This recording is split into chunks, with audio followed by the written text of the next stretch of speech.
बिस्मिल्लाहिर्रहमानिर्रहीम। Lecture number 11 start करेंगे आज हम स्ट्रक्चरल मैकेनिक्स का। आज का हमारा टॉपिक है shear flow in built up members. Occasionally in engineering practice, members are built up from several composite parts in order to achieve a greater resistance to loads.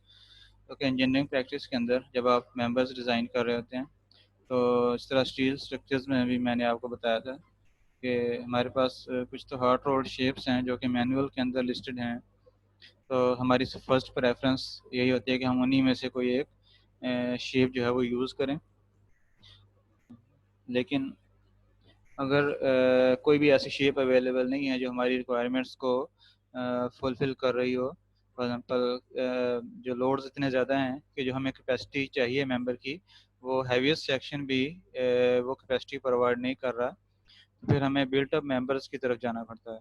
फिर हम मेंबर जो है वो एक शेप या क्रॉस सेक्शनल शेप हम खुद जो है वो बिल्ड करते हैं। जिस तरह इस फिगर्स में आपको नज़र आ रहे हैं, ये सारी शेप्स जो हैं वो बिल्ट अप शेप्स हैं। इस तरह ये आप वुडन बॉक्स बीम है, इसमें डिफरेंट प्लैंक्स को यूज़ करते हुए बॉक्स की फॉर्म में क्रॉस सेक्शन जो है वो क्रिएट किया गया है दोनों में। या एक दूसरी practical example built up shapes की वो प्लेट गर्डर है। प्लेट गर्डर एक आई शेप है जिसमें एक प्लेट को एज ए वेब यूज़ किया जाता है और उस प्लेट के दोनों एंड्स के ऊपर दो प्लेट जो है वो एज ए फ्लैंज अटैच की जाती हैं। इनका जो कनेक्शन है वो वेल्डेड भी हो सकता है, इस तरह यहाँ पे आपको नज़र आ रहा है, या इसके अलावा बोल्टेड कनेक्शंस भी प्रोवाइड किए जा सकते हैं। तो इस तरह से बिल्ट अप मेंबर्स जो हैं वो ओकेजनली यूज़ किए जाते हैं इंजीनियरिंग प्रैक्टिस के अंदर।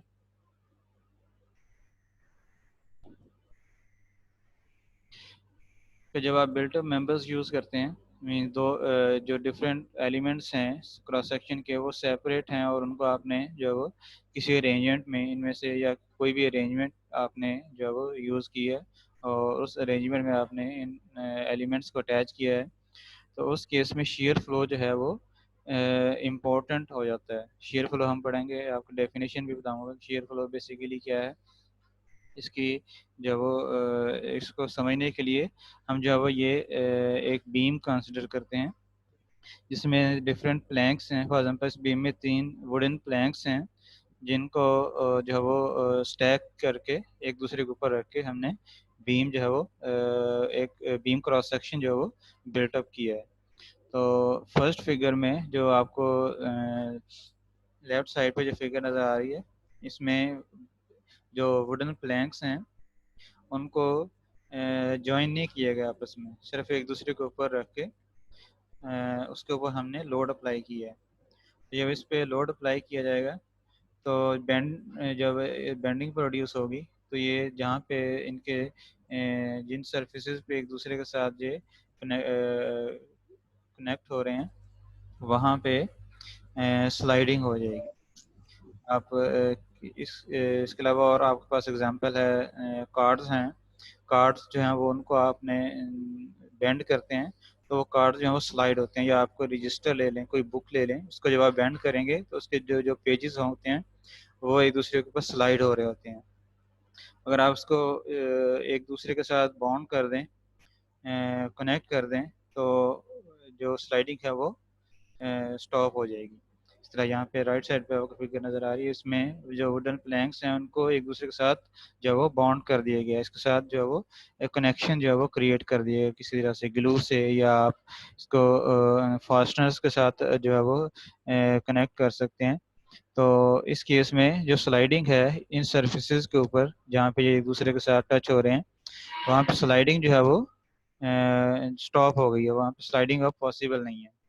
तो बेसिकली यहाँ पे स्लाइडिंग की हो रही थी वो shear फ्लो की वजह से हो रही थी।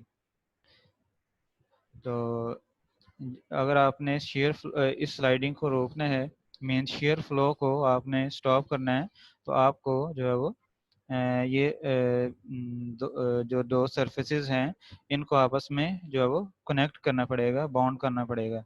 इसी तरह जब आप प्लेट गर्डर डिज़ाइन करेंगे, जब ये प्लेट गर्डर में बेंडिंग होगी तो ये 3 डिफरेंट लेयर्स आप इसको कंसिडर कर सकते हैं। बॉटम फ्लैंज एक लेयर है, बॉटम लेयर है, इस तरह यहाँ पे बॉटम लेयर जो है वो बॉटम फ्लैंज है इस केस में, सेकंड लेयर जो है वो वेब है, और थर्ड टॉप लेयर जो है वो टॉप फ्लैंज है। तो जब बेंडिंग होगी तो फ्लैंजेस और वेब के दरमियान जो है वो इसी तरह से स्लाइडिंग होगी, जिस तरह से यहाँ पे इस राइट साइड वाले फिगर में वुडन प्लैंक्स के दरमियान स्लाइडिंग हो रही थी, या जिस तरह से आप बुक को बेंड करेंगे तो बुक के पेजेस के दरमियान स्लाइडिंग हो रही है। तो इस स्लाइडिंग को प्रिवेंट करने के लिए हम जो ये कनेक्शन प्रोवाइड करेंगे, इन कनेक्शन की स्ट्रेंथ इतनी होनी चाहिए कि इस स्लाइडिंग को जो वो प्रिवेंट कर सकें, या टेक्निकली स्पीकिंग शेयर फ्लो को रेजिस्ट कर सकें। ये जो स्लाइडिंग हो रही है ये basically shear force, share flow की वजह से होती है।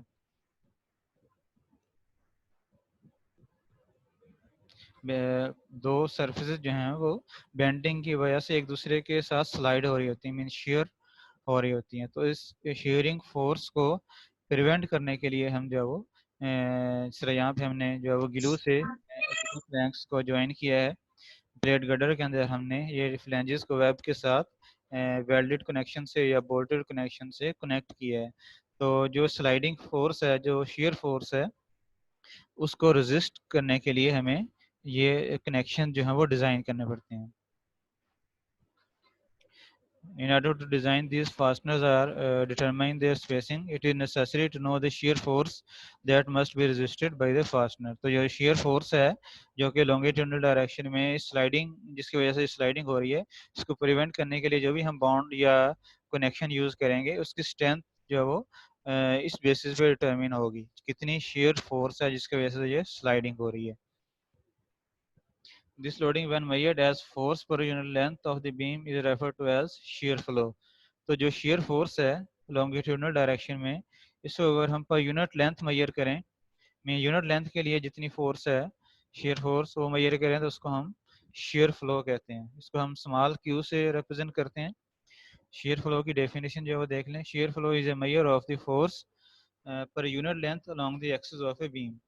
जो shear force है along the length of the beam, जो longitudinal axis है बीम का, उसके पैरेलल जो shear force है वो फोर्स पर यूनिट लेंथ जो आपके पास वैल्यू आएगी उसको हम shear flow कहते हैं।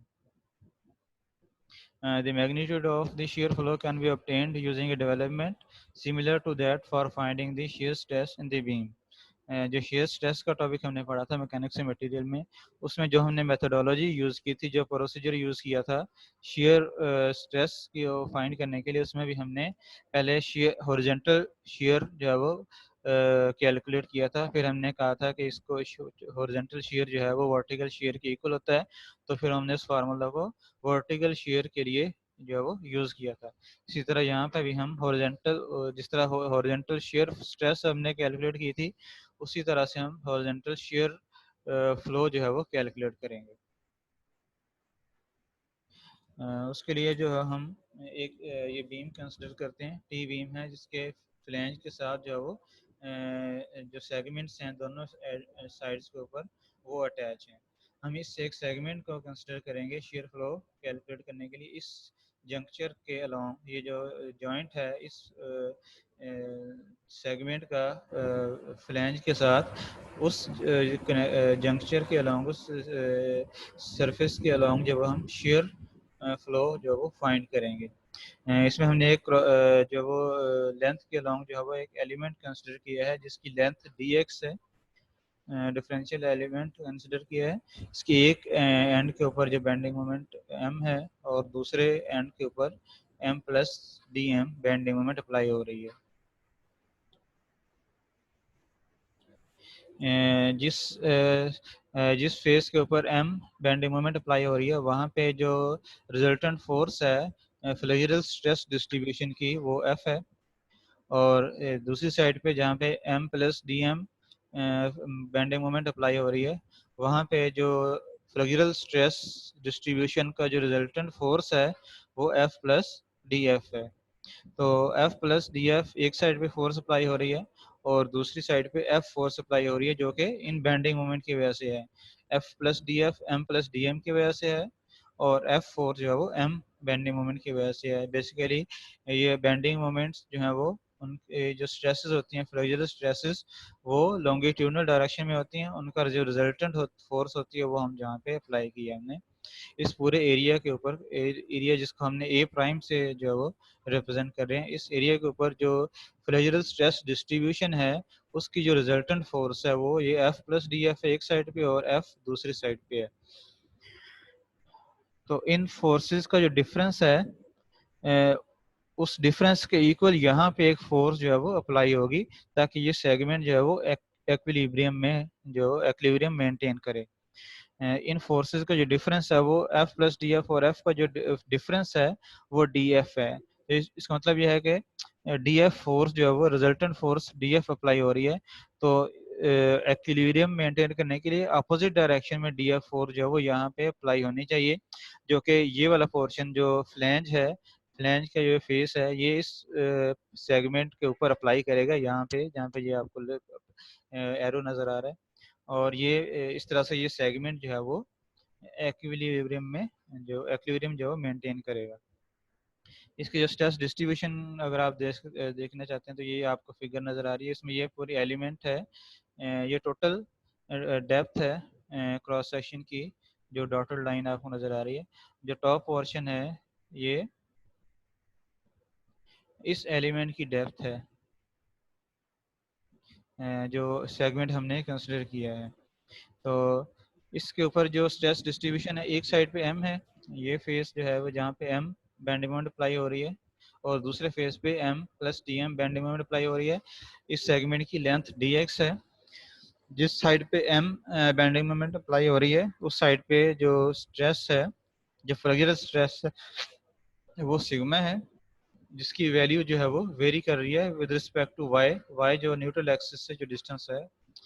और दूसरी साइड पे एम प्लस डी एम वाली साइड के पे जो फ्लेक्सुरल स्ट्रेस है वो सिग्मा प्राइम है, वो भी वेरी कर रही है, न्यूट्रल एक्सिस पे ये ज़ीरो होगी और आउटर फाइबर तक ये मैक्सिमम होगी। और इसकी जो किसी भी एक आर्बिट्ररी पॉइंट वाई के ऊपर जो स्ट्रेस है वो सिग्मा प्राइम है।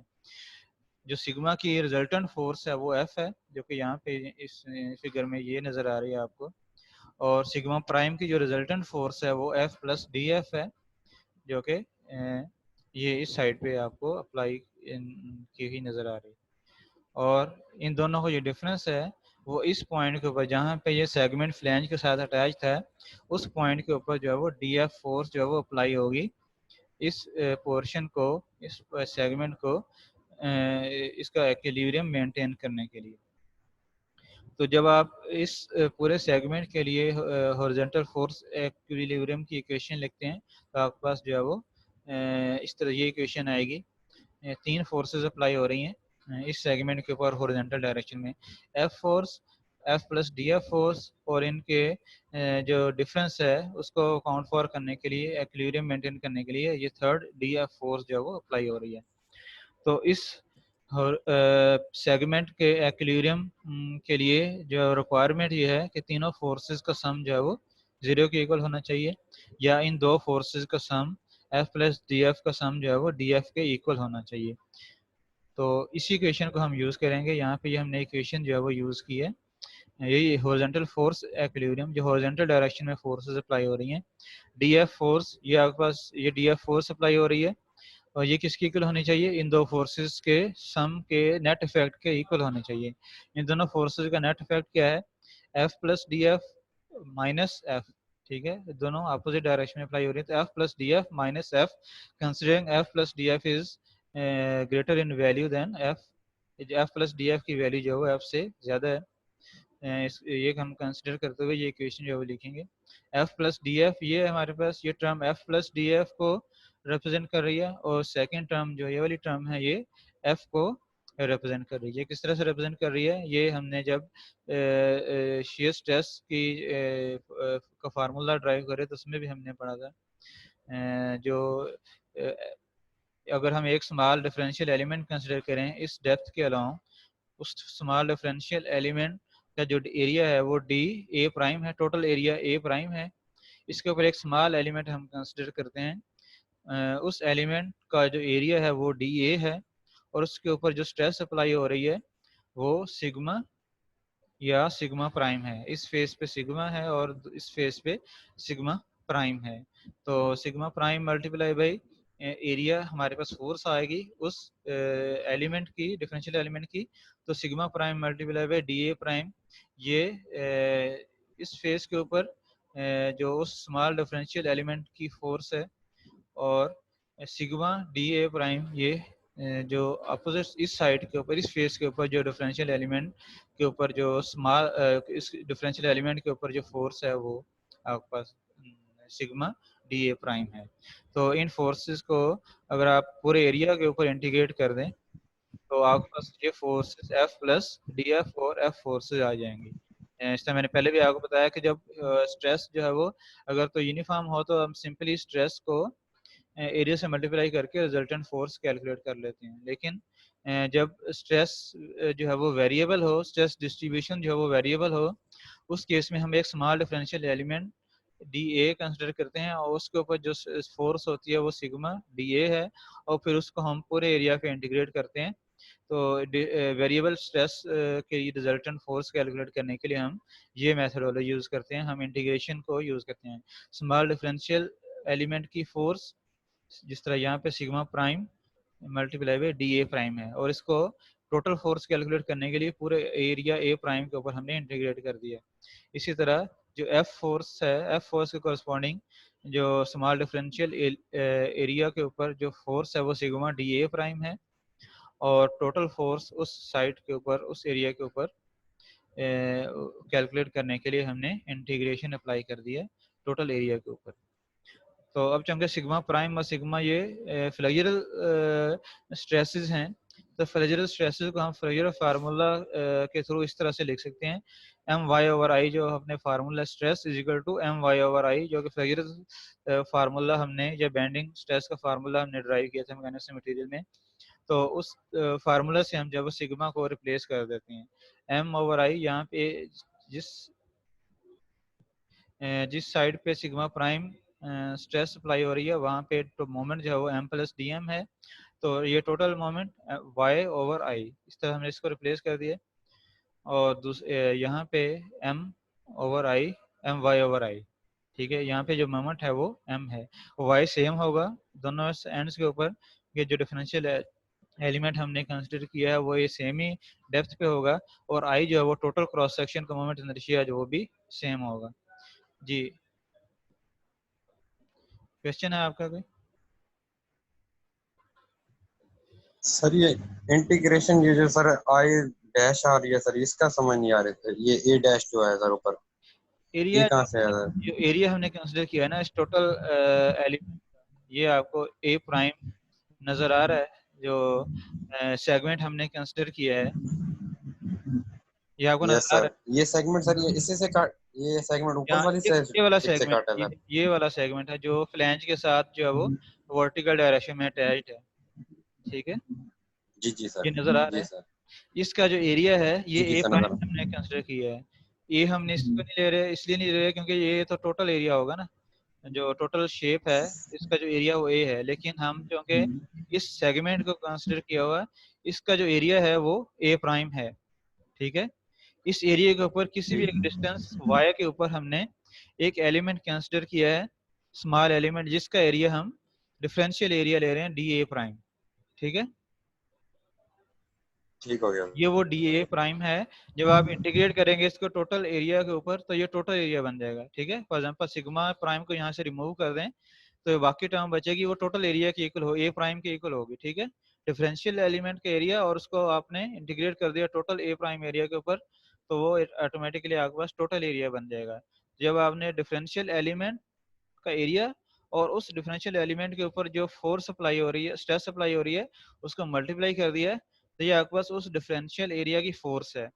जब आपने इसको टोटल एरिया पे इंटीग्रेट कर दिया है तो टोटल एरिया के ऊपर जो रिजल्टेंट फोर्स अप्लाई हो रही है, जिसको हमने एफ प्लस डी एफ का नाम दिया है, वो टोटल फोर्स आपके पास आ जाएगी। इसी तरह यहाँ पे ये टोटल जो टर्म है ये एफ फोर्स को रिप्रेजेंट कर रही है, जो एफ रिजल्टेंट फोर्स है उसको रिप्रेजेंट कर रही है।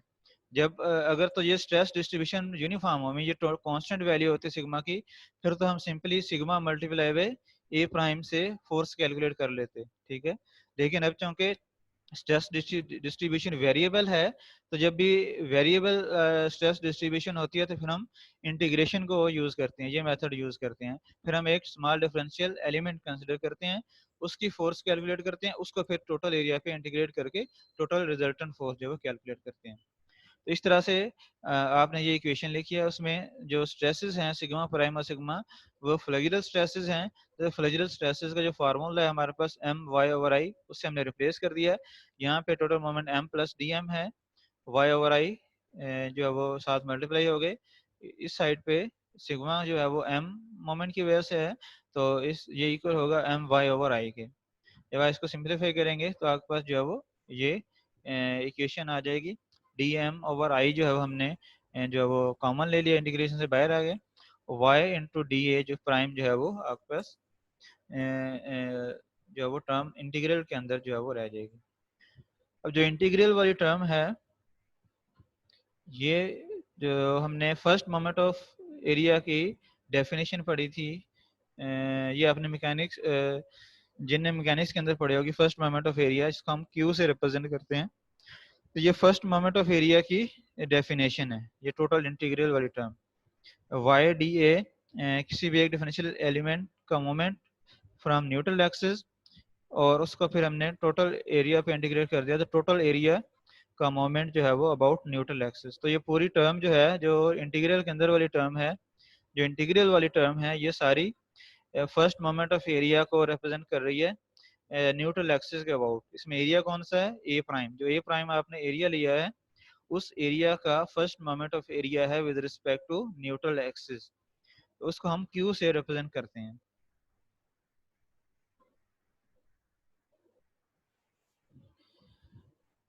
ठीक है, इस टर्म को हमने क्यू से रिप्रेजेंट कर दिया। ठीक है, और फोर्स टोटल इक्वेशन को हमने dx से डिवाइड कर दिया, दोनों साइड पे हमने dx से डिवाइड कर दिया, तो यहाँ पे df ओवर dx आ जाएगा। ठीक है, और इस साइड पे dx डिवाइड हो जाएगा साथ जब वो, और दूसरा हमने इंटीग्रल को q से रिप्लेस भी कर दिया। अब यहाँ पे ये फोर्स है df over dx, df total force थी, जब इसको आप टोटल लेंथ से डिवाइड करेंगे तो ये फोर्स पर यूनिट लेंथ आ जाएगी आपके पास। तो शेयर फ्लो की जो डेफिनेशन हमने पढ़ी है वो भी यही है, horizontal shear force per unit length. तो इसका मतलब ये है कि D F over D x को हम क्यू से रिप्रेजेंट कर सकते हैं, क्योंकि ये D F over D X जो है वो जो शेयर फ्लो की डेफिनेशन है उसको फुलफिल कर रहे हैं। तो D F over D X is equal to Q, और इस साइड पे D M over D X है, ये हमने मैकेनिक्स ऑफ मटेरियल में पढ़ा था, D M over D X जो कि बेंडिंग मोमेंट डायग्राम की स्लोप है, वो शेयर की इक्वल होती है। शेयर को हम वी से रिप्रेजेंट करते हैं। तो यहाँ पे आपके पास क्यू इज इक्वल टू क्या आ जाएगा, वी क्यू।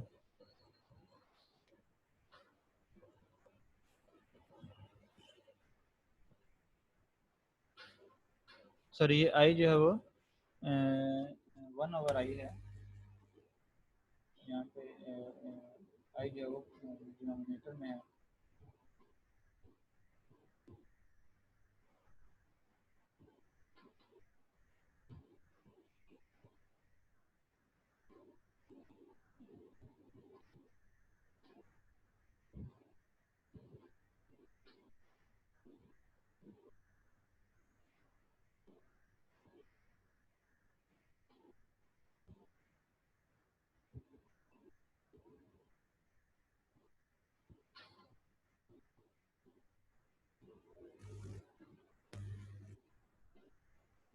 ये 1/i है, तो D M over D X जो है वो, इसको हम वी से रिप्लेस कर देंगे, तो हमारे पास जो फार्मूला बन जाएगा शेयर फ्लो का वो वी क्यू ओवर आई।